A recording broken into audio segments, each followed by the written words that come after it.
안녕하세요. 예학육각수 연구소입니다. 이번 영상부터는 육각수 자체에 대한 이야기를 중점적으로 해보고자 합니다. 육각수의 발견부터 시작해서 육각수란 정확히 무엇을 말하는 것인지, 어떤 오해가 있는지, 어떤 효과가 있는 것인지 등 자세하게 말씀을 드리고자 합니다. 먼저 말씀드리고자 하는 내용은 육각수의 발견입니다. 육각수 최초 발견자는 전무식 박사님입니다. 육각수에 관심이 있는 분들은 누구나 들어보셨을 것입니다. 전무식 박사님에 대해 소개를 드리겠습니다. 전무식 박사님의 양력이나 경력은 너무나 많기 때문에 간략하게만 말씀드리겠습니다. 박사님은 서울대학교 화학과를 수석으로 입학하였으며 미국 유타대학교 대학원 화학과를 졸업하셨고 박사학위를 받으셨습니다. 이후 한국과학기술한림원 2대 원장으로도 활동하셨으며 수십 명의 석박사를 배출하셨습니다. 전무식 박사님 하면 육각수론으로 유명한데요. 육각수론 외에도 이온성 액체에 관한 이론적 연구, 특수 환경에서의 물의 성질 연구, 생체 고분자 연구, 생체 분자의 수화 연구, 단백질 RNA의 구조 및 수화에 관한 연구, 양자화학적 계산, 분자 진동, 분자 동역학적 시뮬레이션 연구, 물의 구조 및 물과 질병 간 관계에 대한 연구, 고분자 및 고분자와 물 간의 상호작용에 관한 실험 연구, 단백질의 구조 및 기능에 관한 이론적 연구, 컴퓨터 시뮬레이션을 이용한 액체이론 연구 등 과학자로서 많은 연구를 하셨습니다. 이 중에 대표적인 연구 업적이 육각수론인 것입니다. 그러면 육각수론은 무엇인지 말씀을 드리겠습니다. 이 세상에 존재하는 모든 물질은 원자로 구성되어 있는데요.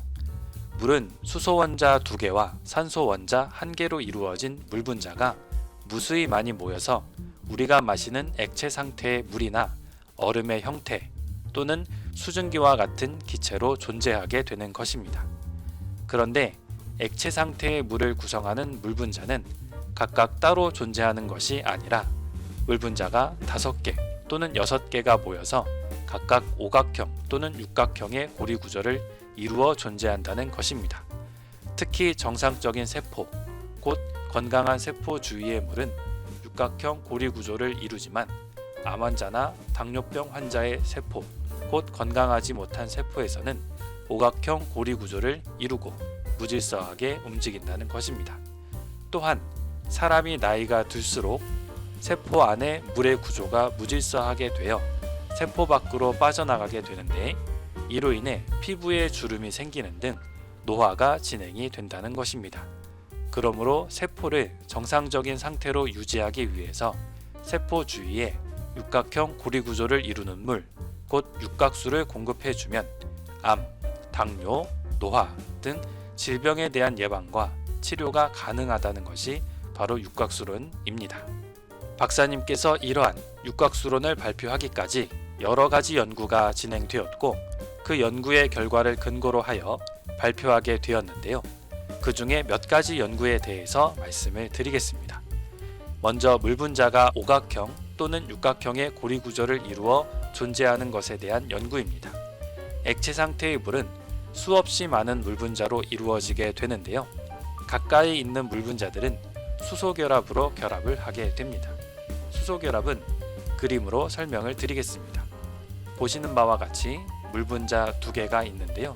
이 2개의 물 분자가 가까이 있을 때 1번 물 분자의 산소 원자와 2번 물 분자의 수소 원자가 서로 끌어당겨서 결합을 하게 됩니다.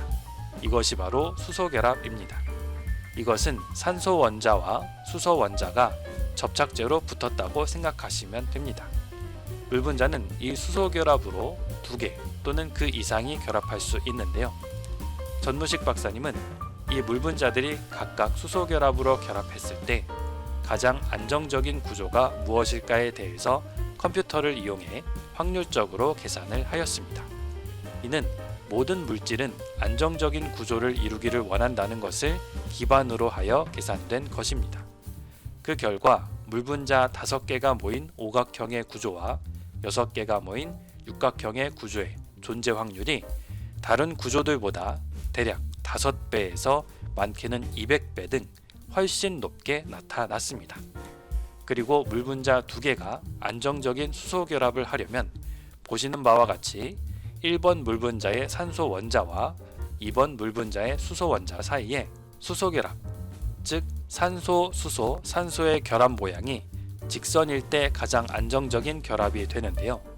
이것을 바탕으로 오각형 또는 육각형의 구조를 모형으로 그려보면 보시는 바와 같이 산소, 수소, 산소의 결합 모양이 직선인 것을 볼 수가 있습니다. 이 결과를 통해 물 분자는 5개 또는 6개가 모여서 고리 구조를 이루어 존재한다는 결론을 내리게 된 것이었습니다. 다음 연구는 물과 이온의 관계성에 대한 연구입니다.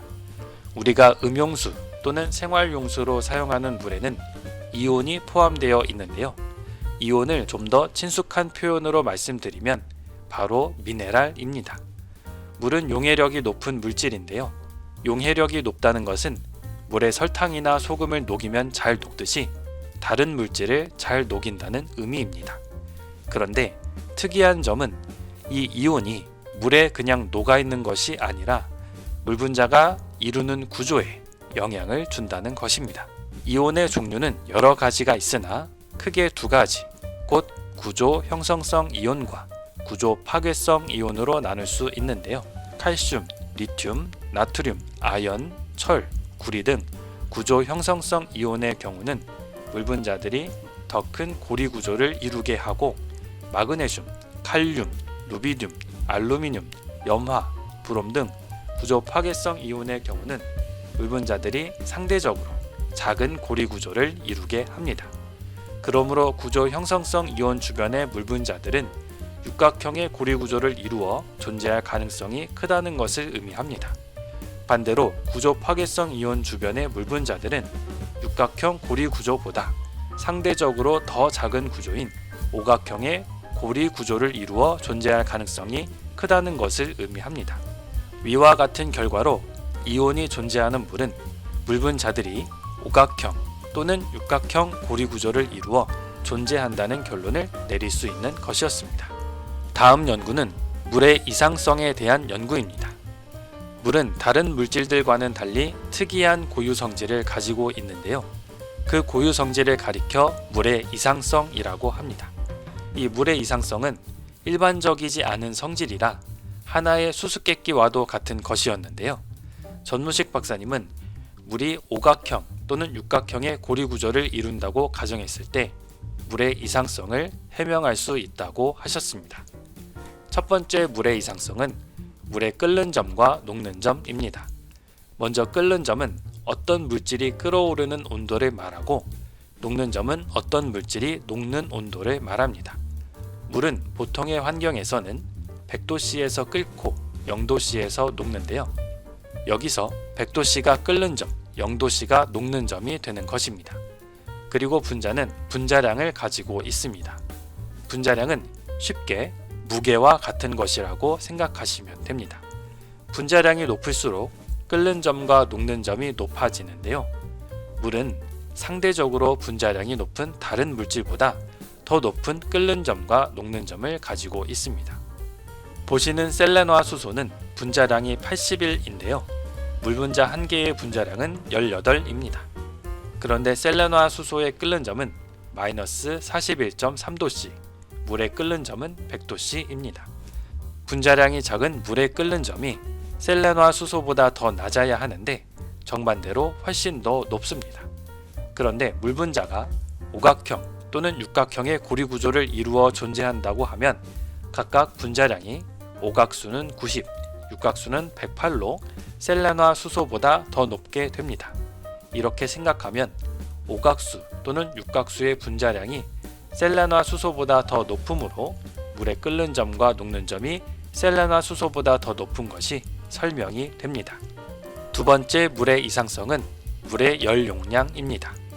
열 용량은 어떤 물질의 온도를 1도씨 올리는 데 필요한 열량으로 쉽게 말씀드리면 열 에너지를 담을 수 있는 그릇의 크기를 의미합니다. 그릇이 클수록 더 많이 담을 수 있는 것처럼 열 용량이 클수록 더 많은 열 에너지를 담을 수 있는 것인데요. 열 용량은 어떤 분자의 분자량이 커질수록 더 커집니다. 보시는 바와 같이 물의 경우는 얼음이나 수증기의 상태보다 액체 상태일 때의 열 용량이 훨씬 높은 것을 볼 수 있습니다. 이러한 현상은 액체 상태일 때의 물이 오각형 또는 육각형의 고리 구조를 이루기 때문에 분자량이 커지고 이에 따라서 열 용량도 커지게 되는 것을 의미하는 것입니다. 이 외에도 물의 표면 장력, 밀도, 점도 등도 물이 오각수 또는 육각수로 존재한다고 가정했을 때 설명이 가능한데요. 이를 통해 액체 상태의 물이 오각수 또는 육각수라는 결론을 내릴 수 있는 것입니다. 이 외에도 여러 가지 연구가 많았지만 다른 영상들을 통해 더 설명드릴 수 있도록 하겠습니다. 이와 같이 전무식 박사님은 물이 오각수 또는 육각수로 존재한다는 것을 여러 연구를 통해 증명할 수 있었고 이 연구 결과들을 바탕으로 해서 육각수론을 발표하게 된 것입니다. 또한 전무식 박사님은 인간의 생체 분자 주변의 물은 62%가 육각수이며 100%의 육각수를 공급해 준다면 질병의 치유와 예방에 큰 영향을 미칠 것을 말씀하셨습니다. 육각수는 아무런 근거 없이 세상에 발표된 것이 아니며 과학적 연구를 통해 이 세상에 나오게 된 것입니다. 그리고 전무식 박사님은 육각수를 발견은 하셨지만 육각수를 상용화하지는 못하셨습니다. 이를 알 수 있는 것이 박사님의 저서 육각수의 수수께끼를 보면 다음과 같은 말이 있습니다. 육각수의 존재 비율이 100%에 가까운 참으로 이상적인 물을 마시게 될지도 모릅니다. 만일 그런 근사한 장치가 시판된다면 그 가격은 100만 원이든 200만 원이든 상관없습니다. 나 자신도 당장 뛰쳐나가서 살 것이고 만나는 사람마다 모두에게 구입하라고 권할 것입니다. 전무식 박사님은 100%의 육각수를 만들어낼 수 있는 장치가 시판되기를 바라셨습니다. 앞으로의 영상을 통해서 알아보겠지만 육각수는 근거가 있는 또한 분명히 매력적인 물이 틀림없습니다. 앞으로의 영상들도 시청해 주시고 육각수에 대한 올바른 지식을 얻어가셨으면 좋겠습니다. 감사합니다.